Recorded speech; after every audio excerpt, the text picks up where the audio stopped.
Show yourself, coward!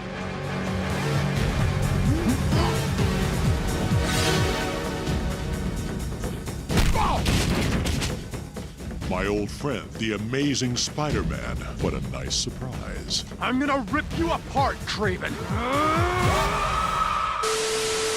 The hits just keep on coming. Anyways, welcome back, true believers and all you spectacular Spidey fans, to another very exciting Marvel's Spider-Man 2 related video. So hopefully your hype levels for Marvel's Spider-Man 2 have settled in a bit more now that the trailer is finally out online for all of us to completely enjoy. Or on the flip side, if you're someone like me, your hype levels have pretty much increased every passing day ever since the trailer first launched. Well, believe me when I say that the hype train for Marvel's Spider-Man 2 is going full steam ahead, and even though we have broken down all the official pieces of information that have been provided about the game from Insomniac themselves, which, in case you missed it, I did do a complete 101 video about their latest PlayStation blog, which I will leave as a link in the description below. I did want to dive a bit deeper within this game for this video for going over exactly which specific villains we do currently know are pretty much officially confirmed to be within Marvel's Spider-Man 2, and which other villains from the previous games may make a returning appearance within the sequel. And even though we can pretty much officially confirm two of the main villains to be included within Marvel's Spider-Man 2 right off the bat with Venom and Craven the Hunter, I do think there's a fair chance of 2 to possibly 3 other major characters from the previous games to possibly have minor or major roles here within the sequel's narrative. So for this list of currently known villains, let's start with the character that we actually see at the very end of the Marvel Spider-Man teaser with none other than Venom, who again, I do think it is pretty safe to say at this point that the host of the Venom symbiote that is going to be included within Marvel Spider-Man 2 is actually Harry Osborne instead of Eddie Brock. Because even though Eddie Brock actually exists within the Marvel Spider-Man universe, based on what we have seen in one of Peter Parker's collectible backpacks, where we did see Eddie's signature in his goodbye card after leaving the Daily Bugle, it was directly shown at both of the post-credit scenes of Spider-Man PS4 and Miles Morales that does show Harry Osborne completely enveloped within the symbiote substance, due to the fact that he's actually dying based on the same disease that killed off his mother. Now again, Insomniac might end up pulling a red herring and actually show off that Harry does have the symbiote on him, but somehow it may eventually transfer onto Peter, and then after turning him into Black Suit Spider-Man, it could end up going onto Eddie Brock, and then turning him into the actual Venom that we know from the comics. But based on the incredibly personal relationship that Peter already has with Harry Osborn, since he is his best friend, I think it would be that much more impactful if we were to see both Peter and Miles directly take on Venom, knowing that Harry is trapped inside that symbiote suit. And alongside of this, if it actually ends up turning out that Harry Osborn is indeed Venom within this game's universe, I do think that will in turn directly spawn the villain's origins for another main antagonist, which may lead the charge for the inevitable Marvel Spider-Man 3. But we will dive into that a little bit later. Now, for villain number 2 that we do actually hear narrating the trailer is most definitely that of Craven the Hunter. Plus, it does look like we get a quick glimpse of Craven's henchmen that both Peter and Miles are fighting within the teaser trailer. Craven is easily one of the most intriguing villains within Spider-Man's Rogues Gallery, and based on the narration that we hear in the trailer, it certainly sounds like he's challenging both Peter and Miles directly for the thrill of the hunt. But is there a possibility that he might know that both Peter and Miles are Spider-Man? Regardless, I do think seeing a tag team boss fight between Peter and Miles taking on Venom and possibly Kraven at the same time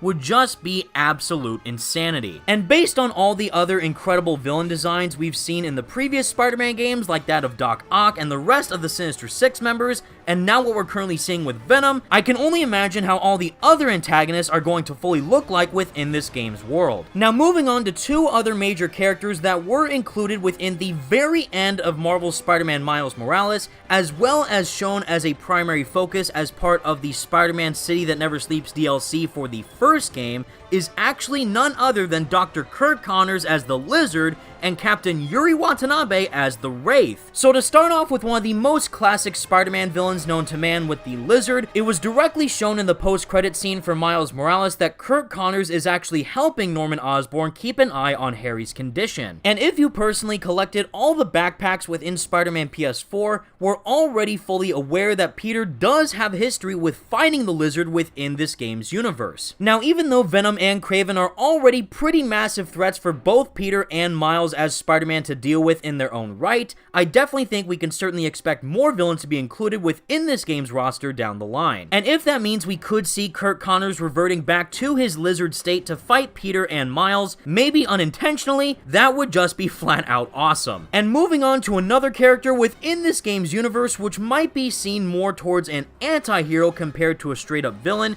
is the darker side of Captain Yuri Watanabe becoming her alternate persona of the Wraith. Especially if you played all the way through the Turf Wars DLC and the Silver Lining DLC, you will know exactly what I'm talking about. After Yuri's confrontation with Hammerhead, she then decided to take justice into her own hands. However, she does take things a bit too far, considering that Spider-Man usually stops the bad guys and puts them in jail, whereas Yuri goes and does the unthinkable. And based off the slight tease that we received of Wraith in the Silver Lining DLC, with no actual showcase of how Yuri looks in the Wraith suit itself, I definitely think she is going to make a return as possibly one of the bigger threats, or potentially more of a side threat within Marvel's Spider-Man 2. And lastly, the main villain I think that all of us were expecting for Venom to tag team with to go up against both Peter and Miles as their respective Spideys is none other than Norman Osborn as the Green Goblin. However, now after seeing the teaser trailer for Marvel's Spider-Man 2 in full and knowing how massive of a threat Venom is likely going to be within this game, I do think including both Venom and Green Goblin within Marvel's Spider-Man 2 might just be a bit too much.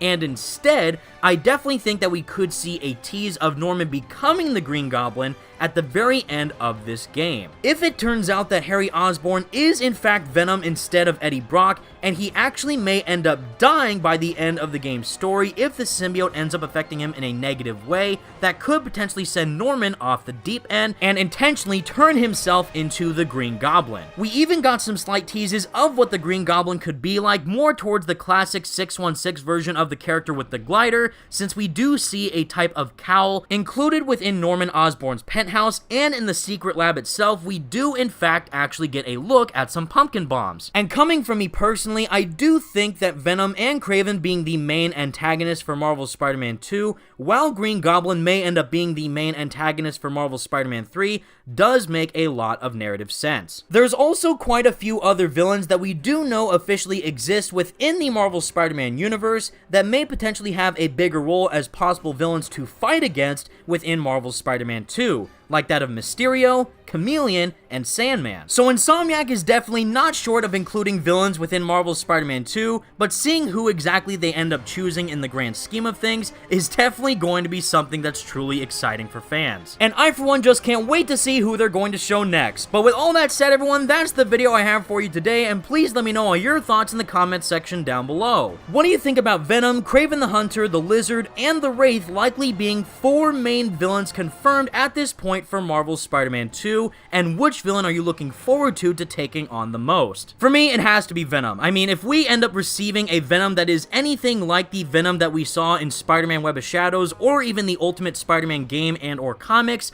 I am going to lose my mind. And simply knowing that Tony Todd is providing the voice for this beast just gets me even more amped. But until next time, true believers, thank you all so much for watching. Leave a like on the video and subscribe to the channel if you did enjoy, and for more Marvel Spider-Man 2 videos like this down the line. And without further ado, peace out.